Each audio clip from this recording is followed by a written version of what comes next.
There are just a few more important details I need to share with you about daily fasting before I move on to prolonged fasting. I often get asked whether eating this way is safe for everyone. The answer from scientists is that it's safe for virtually every adult to eat in a window down to 6 hours, so long as you're getting all the calories you need in that time. I'll come back to adults, but let me move on to children, where it's a little bit more complicated. For children who are past nursing age, it's safe to eat in a window of 12 hours, just as children all over the world did for many thousands of years before electric lighting expanded our eating windows. We may yet learn that it's safe and maybe even healthier for children to eat in fewer than 12 hours, but that hasn't been tested yet. So nobody that I know of recommends it unless the child is just spontaneously eating in, say 9 or 10 hours a day and getting all the nourishment they need in that window. Now, and we have a thunderstorm going on. I don't know if that'll come through. Anyway, for children who are nursing or of nursing age, scientists and doctors just unanimously say they should not have their eating window limited at all. They should eat whenever the heck they want, okay? Back to adults. One of the few cautions about daily fasting has to do with medications, which a lot of us are taking. So if you're taking medicine, experts recommend that you talk to your doctor first to see if the timing of the medicine needs to be changed. For example, if you're on a high dose of insulin, taking it during your fasting period could make you hypoglycemic. So you may need to adjust the timing or the dose a little bit. But once you've got the timing and the dose right, experts say it's safe for nearly everybody to do a daily fast. One other question that I get asked a lot is, does my morning cup of coffee break my overnight fast? And the answer is that caffeinated drinks, even with 0 calories, do disrupt some aspects of our fasting metabolism. The catch is scientists don't know precisely which mechanisms are interrupted, so they don't really know if the disruption is big or small. To be on the safe side, don't drink caffeinated drinks during your fasting period. Caffeine-free herbal teas are better, but the best drink of all is just plain water. And if you want a hot drink, you can warm it. Another question that I often get is whether eating just a tiny amount will disrupt a fast. Excuse me. The answer from the best evidence that we have so far suggests that anything over 5 calories, that's 1.5 grapes, that's a teaspoon and a half of soy milk, will break your fast, and it will jerk your body out of repair mode. If you haven't gone into repair mode yet, say you eat those 5 calories a couple of hours after you've eaten dinner, the 5 calories will reset the whole nutrient processing and repair cycle and will push the start of your repairs back another 6 hours. All right, final recap of the 3 big principles of daily fasting. All right, number 1, get my hand out of the way, eat in a window of 6 to 12 hours. The fewer hours, the better. Number 2, eat in a window that starts an hour or 2 after waking and that stops, if possible, by mid-afternoon. And number 3, if you must eat dinner, keep it early and light. Breakfast like a king, lunch like a prince, dinner like a pauper. Okay, so much for daily fasting. How are we doing on time? Great. Onward to prolonged fasting, which, as I said earlier, is fasting for multiple days or weeks. Now, the main difference between the 2 kinds of fasting from the standpoint of disease is that daily fasting seems to do great at protecting us from diseases we don't yet have. Prolonged fasting does that too, but where it really shines, and in fact outshines daily fasting, is in reversing some diseases we already have, often reversing them quite rapidly. The research tells us that prolonged fasting does this by supercharging the sort of repair mechanisms that I described with daily fasting, and partly by initiating a few other repair mechanisms. So when we fast for days or weeks, we get an enormous increase in repairs to our DNA, in our level of antioxidants, in our autophagy, and in our apoptosis, which, remember, is the killing off of worn out cells and replacing them with new cells. And there's much more, including some exciting changes in our brain chemistry, which I'll get to at the end of my talk. These repairs can reverse such an unbelievably wide range of disease that until recently, people like me who spoke of these reversals were written off as fools or quacks.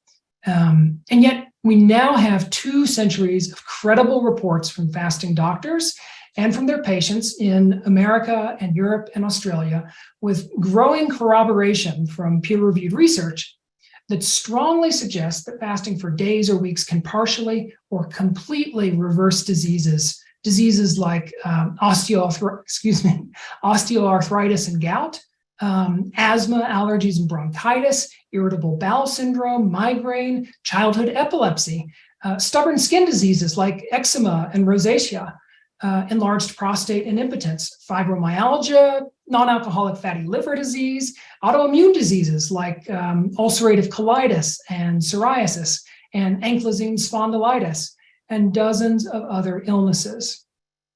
We've known about some of these reversals for a long time. Take type 2 diabetes, for instance, which now afflicts 10% of Americans, and which many doctors still say can't be cured. In fact, a French-Italian doctor first cured diabetes through fasting a century ago. He reported his discovery in scientific papers and at medical conferences, only to have it brushed aside when insulin was developed. Insulin is, of course, a blessing in a great many ways, but it doesn't cure diabetes. It does, however, make a lot of money for the drug companies and the endocrinologists who prescribe it. Most of those prescriptions are unnecessary. Today, America's oldest and largest fasting clinic, the True North Health Center in California, has estimated that approximately 80% of the type 2 diabetics who have fasted under their care over the last 4 decades have gotten rid of their diabetes. Here's one of the key things to know about prolonged fasting. The reason that prolonged fasts can reverse such a variety of disease, from diabetes to lupus to angina, is that it's working on a systemic level. It's not inducing repairs in just one organ or in just one type of cell, but rather in almost every type of cell in every organ of the body. In a moment here, I'm going to give you a closer look at the research into 2 diseases that prolonged fasting can reverse. But before I do, let me add a very important caution. Unlike daily fasting, which scientists and doctors say most people can do at home just fine, most prolonged fasting needs to be done under the supervision of a doctor trained to oversee longer fasts. And that is especially true if you are ill, if you have a diagnosed disorder, or if you even just suspect one, or if you're taking a medication of any kind. The experts say such people should always fast under the supervision of a doctor. And even if you're healthy with no diagnoses, no medications whatsoever, most fasting doctors I've interviewed say you shouldn't fast for more than a week on your own. Beyond a week, you need to fast under a doctor's care, which is what I do, even though I'm a pretty experienced faster with 15 or 20 years of fasting under my belt. Okay, with that caveat in mind, let me share with you some science about fasting for a couple of diseases, which I think will give you a good sense of the power of prolonged fasting. The first disease is one of our leading killers, high blood pressure. In the United States, nearly half of all adults either have high blood pressure, which is defined as a reading higher than 130/80, or would have high blood pressure if not for their medication keeping it down. But even among people taking medication for hypertension, 3 out of 4 of them still have the disease. That's just how bad the drugs are and how tough the disease is. And that's with this pretty generous definition of high blood pressure, 130/80, because in truth, anything above 110/70 increases your risk of heart disease and stroke. Every year, 500,000, let that one sink in, 500,000 Americans, this is just America alone we're talking about, are killed by hypertension, either outright or as a contributing cause of death. High blood pressure kills by making the heart work harder and by putting too much stress on our arterial walls, which makes them inflexible.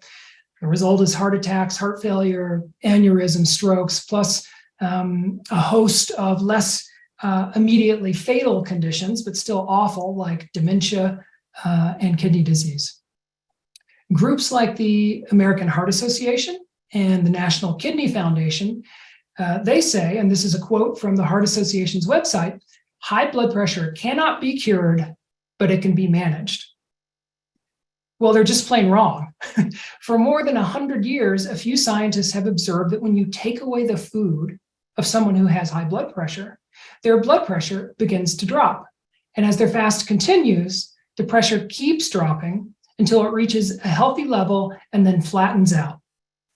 But although this has been known for a long time, it wasn't until the 1990s that a fasting doctor named Alan Goldhammer, who's appeared at this conference, became the first person to study the issue in a large group of fasters. Goldhammer runs the True North Health Center in Santa Rosa, California, which, as I mentioned earlier, is America's oldest and largest fasting clinic and research center. For his first study, Goldhammer got the help of T. Colin Campbell, who many of you surely know, the renowned professor at Columbia who's famous for writing the best-selling book, The China Study. Together, they looked at 174 of Goldhammer's patients who came to True North with high blood pressure and fasted for an average of a week and a half on nothing but water. Goldhammer and Campbell found that 154 of the patients, 9 out of 10, normalized their blood pressure during their fasts. Even those who didn't get to a normal blood pressure still enjoyed substantial drops. And all of the patients who had been on medication for their hypertension before their fasts were able to discontinue it. The average drop in their pressure was 37/13. Never before had any therapy reported in a scientific journal, not drugs, not exercise, not any other intervention, had produced a drop that big. In fact, a pill is considered a huge success if it cuts blood pressure even half that much. Even better, the patients who did the best were the ones with the worst blood pressure before fasting. Patients with the most severe form of hypertension enjoyed a drop in their systolic pressure, that's the top number in a blood pressure reading, of 60 points, 60. That is simply phenomenal.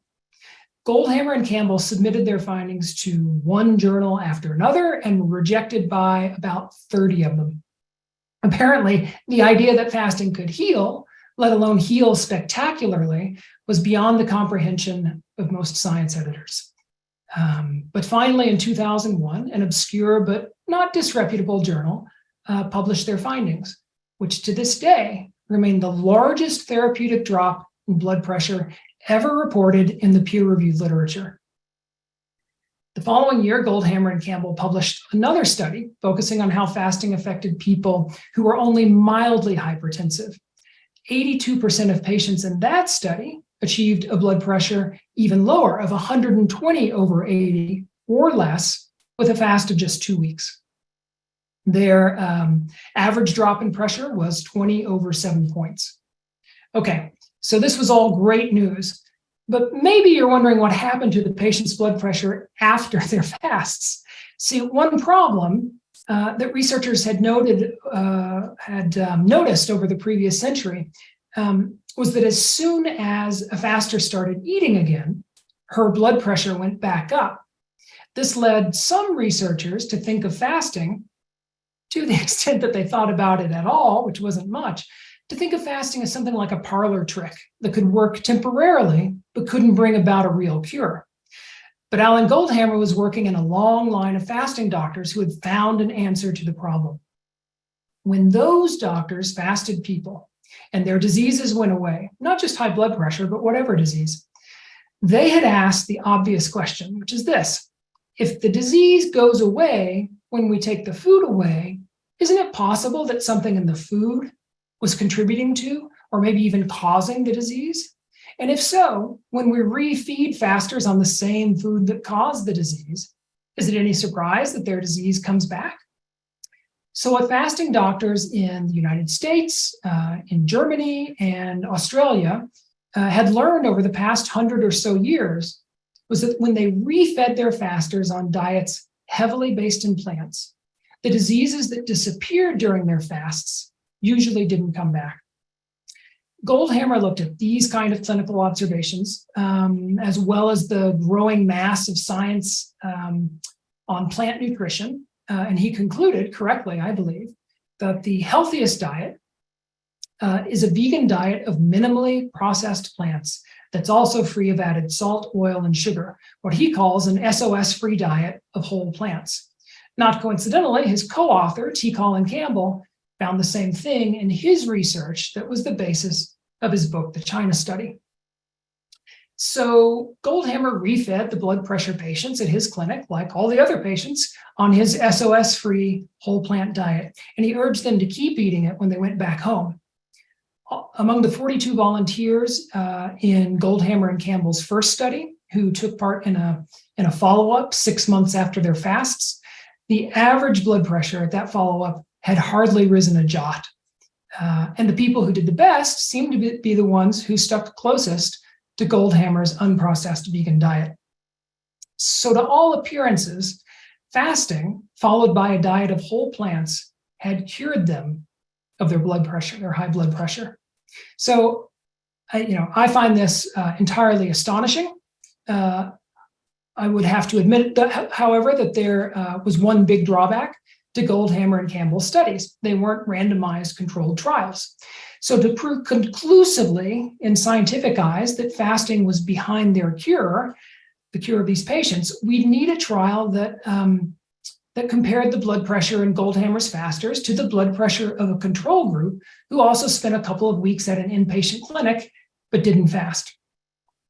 Even so, we can be 99.9% sure that it was fasting that caused their drop in blood pressure. How? Because virtually everyone who fasts for days or weeks does in fact see a drop in blood pressure, just as everyone who fasts for days or weeks loses weight. It's just that universal. In any case, Goldhammer and Campbell's two studies were just the kind of solid preliminary research that should have led to better funded, more rigorous studies, including randomized controlled trials. At least they should have if we funded medical research based on what's best for the patient, rather than what's best for drug and medical device companies. Trouble is, of course, the drug and device companies that control most of the funding for clinical trials can't make billions or even millions of dollars from just telling people not to eat. And low-cost fasting clinics like True North, where the treatment consists of little more than monitoring people a couple of times a day as they lounge around and do nothing, they don't make the kinds of profits that would allow them to undertake big randomized control trials. So there haven't been any. Furthermore, fasting clinics have almost no money to advertise the discoveries they do make. So in the 2 decades since Goldhammer and Campbell reported their probable cure for high blood pressure, it has remained all but unknown. You might think that advocacy groups like the National Kidney Foundation, the American Heart Association would be all over this remedy, but they aren't. It makes you wonder, when the Heart Association says high blood pressure cannot be cured, but it can be managed, is it just a coincidence that the Heart Association takes millions of dollars, 44 million in a recent year, from the drug and medical companies that profit from managing hypertension? On a happier note, after 3 decades in practice, Goldhammer at last got the funds to start his own small research foundation. And in the last several years, his team at True North has undertaken several more fasting studies, including one that revisited the blood pressure question. This time with the help of a researcher from the Mayo Clinic, which speaks to the increase in prestige for fasting of late. The True North Foundation published the results of this study last year, which reaffirmed what Goldhammer and Campbell had shown 20 years before. In this case, in a group of volunteers who fasted for 17 days, the average systolic blood pressure dropped from a borderline high of 130 to 119, and their pressure continued to fall slightly to 117 as the volunteers refed on the SOS-free whole plant diet. Again, though, this was a preliminary study, so we still await the randomized control trials that would 100% prove or disprove that fasting cures hypertension. All that said, if you or someone you care about has high blood pressure, you don't have to wait to do something about it. For a start, We also know that simply switching to a whole plant diet, even without fasting, can lower your blood pressure. So that's a first step that you can do at home. But diet-induced change is a slower process, and if you want to get rid of your high blood pressure more quickly, fasting at a clinic will almost certainly help. And unlike with hypertension meds, we know from multiple trials that prolonged fasting under medical supervision has almost no risk of serious complications.